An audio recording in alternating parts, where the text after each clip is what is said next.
Greetings fellow nerds, welcome to another MTG Nerdful video. We are continuing our Kaldheim preparation. We're looking at different decks, themes, even individual cards that we think are going to get better as we see more and more Kaldheim spoilers. We're on week 2, so if you're interested in seeing more stuff like this, you know, saving your wild cards, saving your money for Kaldheim, consider hitting that subscribe button, give this video a thumbs up, hit that alarm bell, whatever helps you find me easier in the future, because I want to make sure that you play a deck that's to your playstyle while getting the right wild card. So that's what I'm here to do with Kaldheim preparation. You're going to see me talk about other things throughout the week. I'm a huge nerd, so I talk about like video games, board games, TV shows, all that good stuff. So yeah, I hope you enjoy the content, and this deck will be in the description down below with the other decks I've played in the past recently. So we're looking at Rakdos Aggro today, and this is because of Valky, or their new Tibalt. Seems like a very good card, good late game plan if need be. And Rakdos Aggro is kind of a sense of you've got your best cards from from black and red while still having a good late game plan. So let me show you how I built the deck. So we got Heartless Act, great removal, Skyclave Shade, very aggressive card, but it's recursion, so you still have a late game plan even if you get flooded. So I really like Skyclave Shade. I think this is the set where Kaldheim is the set where Skyclave Shade could, you know, finally make an appearance. And I think I kind of talked about this. Skyclave Shade is just one of those cards that just needs to fit in the right deck, and this might be it. Robber of the Rich, good haste. This is probably where I would honestly swap for Valky. Robber of the Rich, very great card, but in kind of this version of Rakdos we're playing, this is where Valky might kind of come in. Kroxa, good card. You know, no reason to not play it. I might make like a Grixis giant deck as well. This card has a lot of potential and will continue to have potential as Kaldheim makes its way in standard. Swordfish Crusader. So this is also a good replacement for Valky, but I really like this card. It's aggressive, it has menace, and it gives you a card draw. It also gives the opponent card draw, but in a Rakdos type deck, you getting card advantage is, I think, more important. Murderous Rider, great card, always will be. Wish Rider. I like this card just because it creates a chump blocker that can scry, and again, you want any type of advantage you can get with Rakdos. Bonecrusher Giant, no surprise here, best card, second best card in red. Liliana, I just want to play a Planeswalker while we can, and this is where it combos off well with Skyclave Shade. Skyclave Shade is a great discard to Liliana, so she's been a pretty solid Planeswalker, honestly. Embercleave, best equipment, best red card in existence. And then we got Shatter Skull Smashing, Agadeem's Awakening, Castle Lockwing, 4 Swamps, 8 Mountains, 2 Temple of Malice, and 2 Fabled Passage for our lands. And it's always tough finding the sweet spot between using Temples and Fabled Passage in current standard. But when Kaldheim drops, we'll probably replace the Temple of Malice with the Dual Moto lands, because since we have a lot of early drops, we don't want to be playing too many tap lands in the beginning. So we're going first. We'll keep this. Thankfully, we can play Castle Lockwing tapped and still get our curve correctly. So it's a decent hand. I do want another black mana source to really make sure that in case we draw Liliana, that we are able to play her. But, you know, this hand is not bad either. Okay. So, the Temple of Malice was actually a pretty good draw here. So I'm pretty happy about that. Looks like this guy's about to get shocked or Bonecrusher Giant, which is fine. I don't really expect in this meta for anything with 2 toughness to last. It's very foolish to think so with Bonecrusher Giants just all over the place. So, yeah. I don't need a second. We're good on lands actually at this point, so could just play the Kroxa. Gonna make the opponent make a tough decision. All right, so they think they're good on lands. That's nice to know. Next turn we can Heartless Act the Bonecrusher. Oh, okay. So, do have a robber coming in. Unfortunate. Okay. Well, we lost a land. I'm okay with that. That was probably one of the better moments, honestly. Say goodbye to that. And we can hold up the Heartless Act, which is... That's actually pretty good. Probably one of our better combinations that we got going on. I'll probably end up taking the 2 here. Okay, well... Yep, we are gonna take the 2. I don't really want to deal with that guy. Did make mono red dwarves looking pretty good. Dwarves is probably gonna look fantastic. So let's play the Bone Crusher. We're gonna try and hold up for the Embercleave as long as we can. We could honestly just... we could draw a land and flash in the Embercleave to try and trick our opponent. It'd be kind of funny. But I think this is a little safer, honestly. I'm okay with taking 2 here. And dealing 4 back. And if they draw a land, then, you know, that's actually better news. I'm willing to take 2 and, you know, kind of deal with it. Did not expect that, though. That's a little rough. But it's okay. We do have a Liliana to help us out here, because we have 4 in the graveyard, so that's like the perfect sweet spot that we are looking for. Oh, okay. I was going to say, I think I can attack here, because if they draw a land, then that's still better news for us. Beat mono red pretty easily. And I think Valky will actually be a nice addition because you also get information with the double-sided, or you just get a 7-drop bonkers planeswalker. Like, holy moly! You know, they were like, all right, enough with the Tibalt memes. We are here to make Tibalt good, and I think they did it in a really clever way. I like that he represents the Loki of the Norse mythology, so they're very clever about that. I have to give them props for that. We're gonna keep this. Pretty easy keep for us. It's hard to patch down 2 Bone Crusher Giants with an Embercleave. Alright. So we're playing against mono black. Could be a little troublesome. I don't know how much the Crocs actually helps us in this case. Because we might be helping them by putting stuff in their graveyard, so it's important to like think about things like that when you know, you're playing you know, certain things. Oh, interesting. Did not expect the Piper out of all things. I don't know what this guy does. Rats you control have menace, create a rat, and then sacrifice 3 rats to get something. Okay.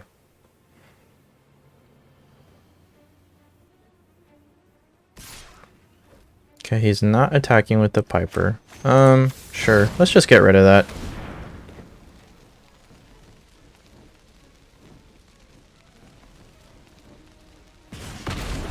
Yeah, I know the effect comes in, but I have to get rid of that at some point in the future. So, okay, Liliana is here. I feel like I have to play the Bone Crusher. So, I'm going to pay the 3 life. And this is why I'm always so iffy about like Fabled passages and stuff. It's like, it's in these type of decks and these type of aggro decks, it's only good turn 1 and it's only good turn 4. So, you know, pretty good move from our opponent here. I like what they're doing. Very smart move. We've only got 1 card in our graveyard, so. Okay, that's fine. We'll play the Bone Crusher as is. Gonna go digging here. I like that. It's a good draw.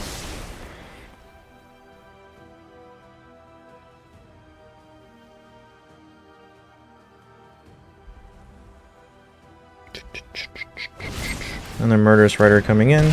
That's fine.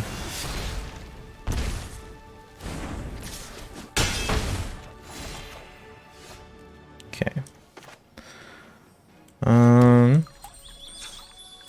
Let me get a swamp here so Castle Lockwing doesn't come in tapped.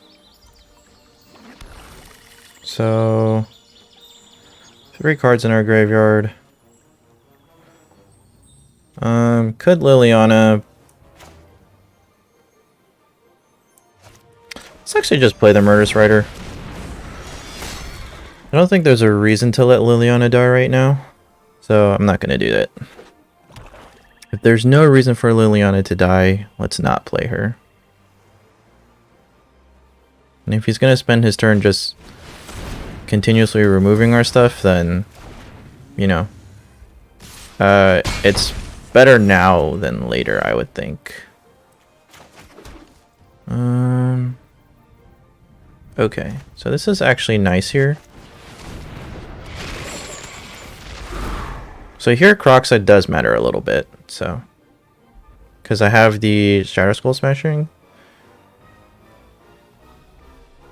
So I want to remove things and just kind of get things a little bit more favorable for us. Alright, good discard.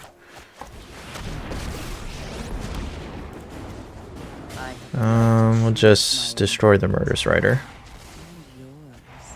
So, what's important here is that we're taking less damage, even though the Leon is disappearing, but we can Crocs the next turn with that being said, so it's kind of nice. I'll be even more powerful next Okay. time. Oh, why can't we not Croxa? Oh, because Croxa is the 5th card.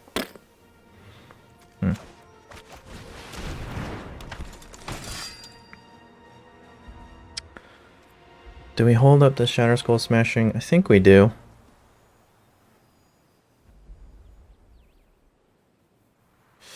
This is kind of rough, actually.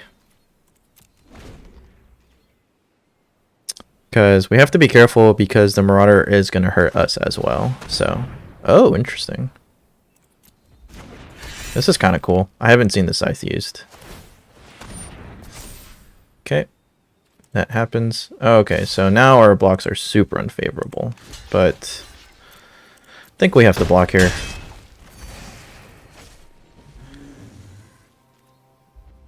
Okay, let's not take damage. Good Kroxa here. I feel like Kroxa's okay. They have another removal spell then. Like, I'm not really sure what else we could have done. Let's never cross paths again.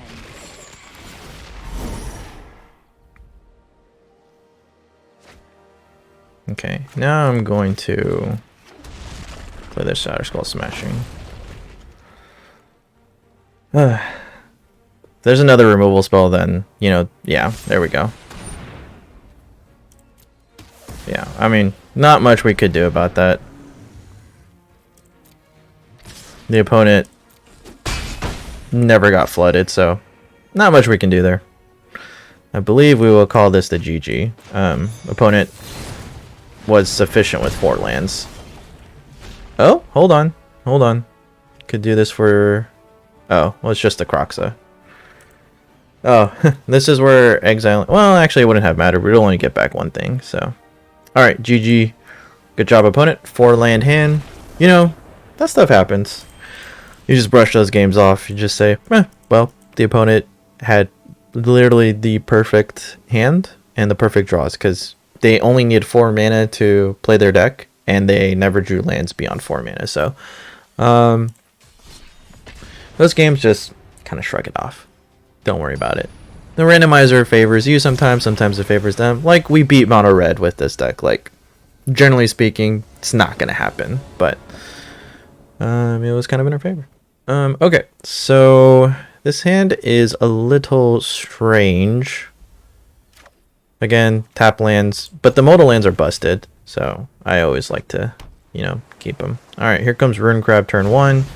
Oh no, this is straight up mill. Okay, it's not too bad. I think we'll grab a swamp here, so it helps our Castle Lockwayne. Our opponent already knows what we're playing. Like, we don't need to hide anything. So we're playing against straight up mono blue mill, which is fine with us because we're playing with escape cards. So I'm totally cool with that. If anything, our life has now just become a resource for us to use only. So that's pretty good for us, honestly. Oh, I'm not sure what we're playing against. Huh. Okay, so since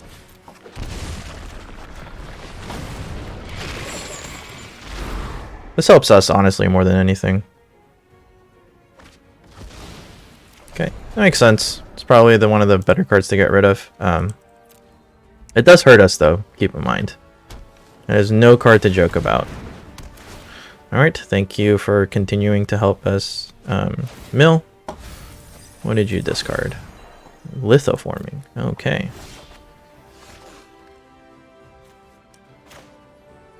So, play this tapped, play another Kroxa. And next turn we can Kroxa, like hardcast Kroxa. So we have our opponent to thank for that, and we will for a while. Now, I do expect to get countered here. So, but again, it's in our favor. 1, 2, 3, 4, and 5. I'm okay with getting countered. He has to use it, and oh, he doesn't use it. I'm very shocked. Decides to cycle. All right, helping us more with Kroxa. Yeah, and we have Woe Strider, so. All right, and he discards a land, which makes him lose life. I think we got this. You know, this is the power of escape cards against Mill right now. Oh, he's playing Teamer. Oh, he's playing. Is he playing Teamer Venture Mill? Okay, that's actually fine with us, honestly. Like, all right. Yeah, you're gonna have to play everything, dude. Yep, that deck only works so far against this card, so.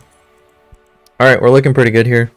Yeah, this deck counters Mill pretty hard. I think Woe Strider, if it's not going to stay in the main deck for Rakdos Aggro, it's definitely a sideboard card for Mill decks. Like, it just hoses Mill decks so hard. And as we know, Mill decks are everywhere. Alright, let's get in for one more here, see how we're doing.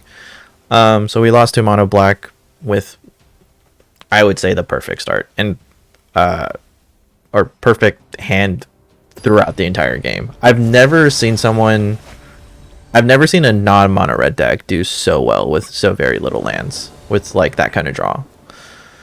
Because I think mono red, they run out of steam pretty quickly, and that's like the biggest thing. All right, gosh, I feel like we see the same hand every time. So we're gonna Fabled Passage turn 1 for a swamp. So cast a Lockwane, doesn't come in tapped per the usual. Again, this is why I'm always so wary. I mean, Moto lands I don't worry about because like paying 3 life is usually worth it, but gosh, this is why, you know, this kind of stuff. Oh boy. Okay, so we are against the worst possible deck probably. So this will be a good test run to see how we're doing. Okay, turn 2, Mr. Daxos. Oh, not Mr. Daxos. Okay. So, gonna just hold up for a Heartless Act here.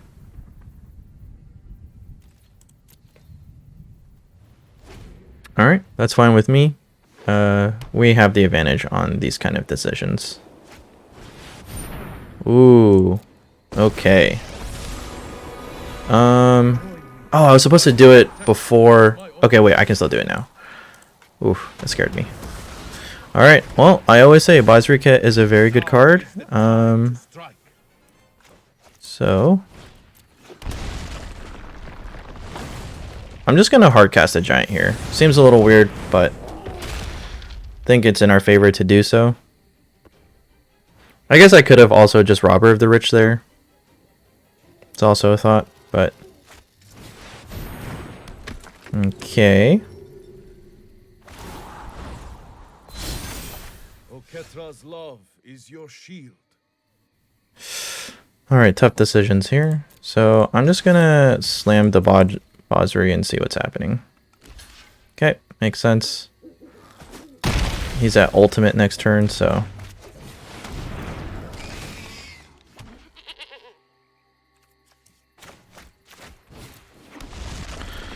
What's nice about the goat is that it helps with our Ember Cleave, so I'm actually just gonna go full throttle on that. Oh my goodness. Opponent's been drawing perfectly. Well, it's not like super perfect, so it's kind of nice. I will guard your advance. Okay, so I play this, and then I have exactly 3 left. But I don't really want to do that, so yeah, opponent's in a tough spot here.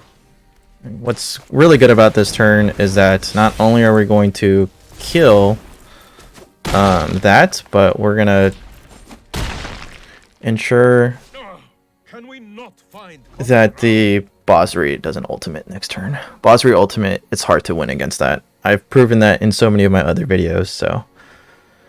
Okay, looks like he's got a way to destroy the Ember Cleave, which kind of sucks, but it's not the worst. Oh, he goes for the Banishing Light.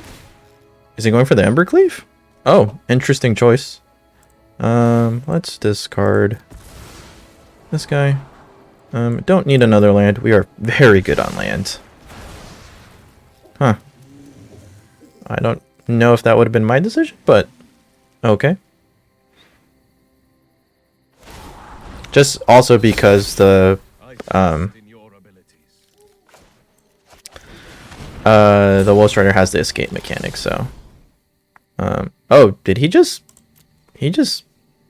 gave us a counter. He didn't, I don't think he realizes that he didn't have to do that, so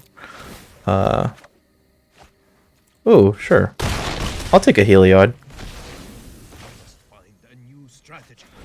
Yeah, I'll give my creatures lifelink. That seems good. I actually really like the Agadeem's Awakening here, so I'm gonna hold on to it. Okay, Hushbringer's here. That's fine. That doesn't do much. We can actually just destroy that single-handedly. Hello. Meet this.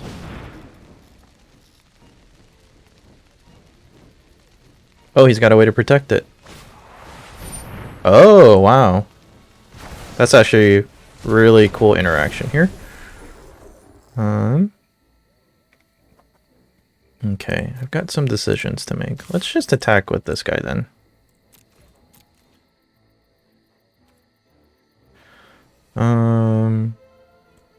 Oh yeah, I don't have white. I don't really know why I played the Heliod. Oh well, it was cool.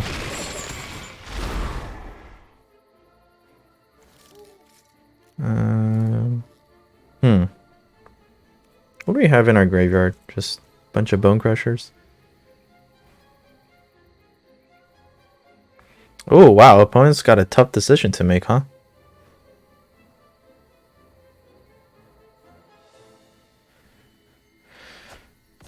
Wow. That other card must be really good. I might even sack the Robber next turn. I'm pretty sure it's not a Speaker of the Heavens that... Okay, it was another Bosri Ket. That's what it was. Makes sense. That being said... Yeah, definitely put on the Angel.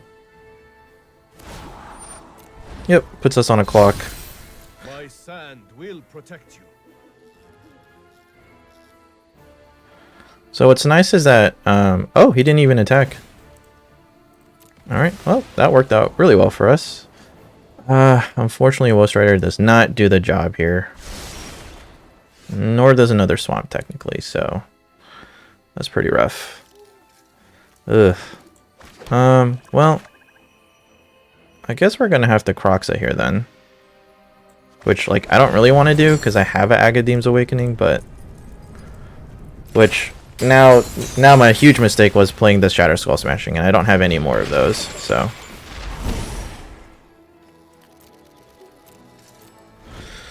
Ugh, this is actually going to be very rough for us. Ooh. Oh yeah, this is not good. We are in big trouble. We're going to need a removal spell stat. Like ASAP. We're on the clock. Oh Well, he's not attacking though.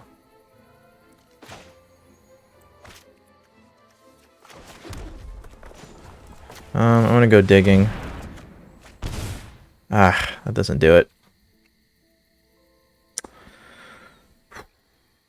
This is bad. This is very bad. This might be game. We didn't draw our removal spells. We didn't draw a Murderous Rider. Okay. My sand will protect you. Oh, this is actually huge. Because it has indestructible. That's the most important thing. Doesn't attack still. Oh my gosh. This is actually the worst. Yep, I made a huge mistake. And I'm paying for it.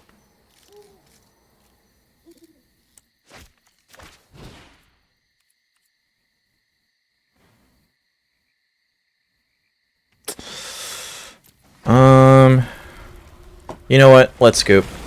We made a huge mistake. The Shatter Skull Smashing is what we're supposed to keep. That's another form of removal. So, well, I feel like that's still a good ending point. It's good to understand our mistakes as well while playing these decks. I value the Academ's Awakening way more, and that's actually something I may or may not take out with the Croxa. But overall, I think this deck has a lot of potential with the new set coming out. I think the new Tibalt is going to change things for Rakdos. So it's going to be, and Rakdos is already a powerhouse. So I'm really excited to see how that's going to go. Again, if you're not subscribed, if you haven't liked the video, you haven't ring the alarm bell, really helps me out. Channel's growing. Trying to get to like around 200 subs for my birthday, which is mid-February, just in case you're wondering. You know, I've been really appreciative of the time I've had just, you know, showing these decks to you guys. So right now up top, YouTube is showing you my most recent upload, and right below that is a video that YouTube thinks that you specifically will like. So go ahead, check those out, explore the channel. Thank you all so much for your support. I'll see you for your next Nerd Fill.